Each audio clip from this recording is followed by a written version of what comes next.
খুব দুঃখের সাথে কবি লিখছে, যেটা বাস্তব সেটাই, যেটা হাদিস পাকে বিশ্বনবী সাল্লাল্লাহু আলাইহি ওয়াসাল্লাম বলেছেন সেটাই। কি লিখছেন, কি বলছেন? কাঁদিবে তোমার বিবি বাচ্চা, আরে কাঁদিবে যত আপনজন, কাঁদিবে তুমি সে কান্না পাবে, শুনতে পাবে না তখন। কি আমরা মরে গেলে আমাদের বিবি কাঁদবে কি না বলেন? জি। আমাদের আত্মীয় স্বজন কাঁদবে কি না বলেন? জি। এত কান্না কাঁদবে,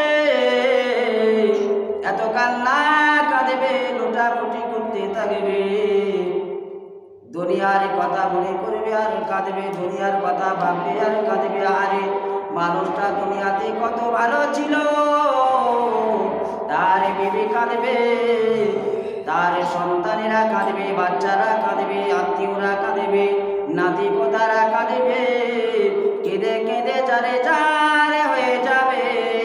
সেই কান্নার আওয়াজটা কিন্তু যিনি মুর্দা হয়ে গেছেন তার রূহটা সব বুঝতে পারবে। আমার আত্মীয়রা কাঁদেছে, আমার আত্মীয়রা দুঃখ করছে, আমার আত্মীয়রা কষ্ট পেয়েছে, কিন্তু এই মুর্দার রূহটা যত কাঁদিবে, যত আফসোস করবে, ওই আফসোস আর আফসোস আর আফসোস, সেই আফসোসের কবরটা আমরা জীবিত মানুষ এতটুকুও বুঝতে পারবো না। আচ্ছা, মুর্দা মরে গেলে তাকে যে গোসল দেওয়া হয়, সেই গোসলের পানিটা ঠান্ডা না গরম? গরম। কতটা গরম? হালকা কুসুম গরম। আচ্ছা, যদি ঠান্ডা পানিতে গোসল দেওয়া হয় সমস্যা কোথায়? বুকে সেই পানির সাথে কি মেশানো হয়? কুল পাতা, বইয়ের পাতা, তাই তো না? বইয়ের পাতা মেশানো হয়। সেই পানির সাথে বইয়ের পাতা মিশিয়ে সেই পানিটাকে হালকা কুসুম গরম করা হয়। কেন? পেয়ারা ভাইজানেরা আমার, ওয়াজ বুঝতে হবে, আপনার আমার মৃত্যু হবে, এটা নিশ্চিত, এতে কোনো সন্দেহ নাই। মরণ হয়ে যাবে, মরণের পরেতে যখন রূহটা শরীর থেকে টেনে টেনে টেনে টেনে বের করে নিয়ে চলে যাবে, যখন রূহটা যখন বেরিয়ে যাবে, আজরাইল যখন টেনে হিজড়ে বের করে নেবে, তার সারা শরীরটা এত ব্যথা হয়ে যাবে, এত ব্যথা হয়ে যাবে, যেমন আমাদের শরীরে কোনো জায়গায় যদি বিষ পোড়া হয়, সেখানে টন টন টন টন টিস টিস টিস টিস করে ব্যথা শুরু হয়ে যায়, কষ্ট পেতে থাকে। ওই জায়গায় কোনো বন্ধু যদি আর গির চলে যদি একটুখানি হাত দিয়ে দেয়, না বোঝে, তখন আমরা কি বলি?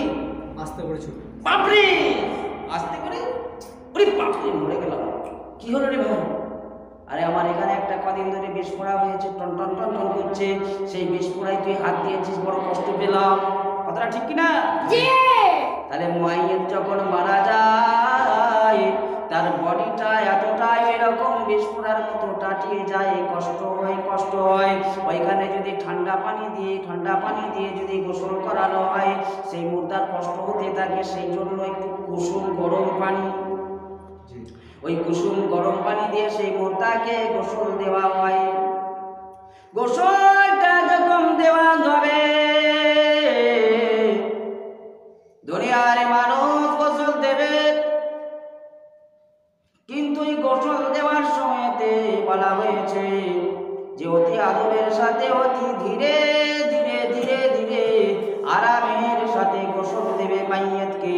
কারণ এই মাইয়েতের সারা শরীরটা এত ব্যথা, এত ব্যথা, ও যেন কোনো রকম কষ্ট না পায়।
আমার মা বোনেরা যত দূর আওয়াজ যাচ্ছে, এই মরণকে স্মরণ করে আমরা দুনিয়া করি, তাহলে দুনিয়াতে আমাদের পাপ কমে যাবে।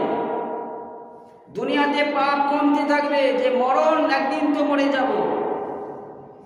আজকের উলামা হযরতরা এই কথা বলেন কি, মাথায় টুপি মুখে দাড়ি, নামাজ কতই পড়ে, আর গীতে চাটার সময়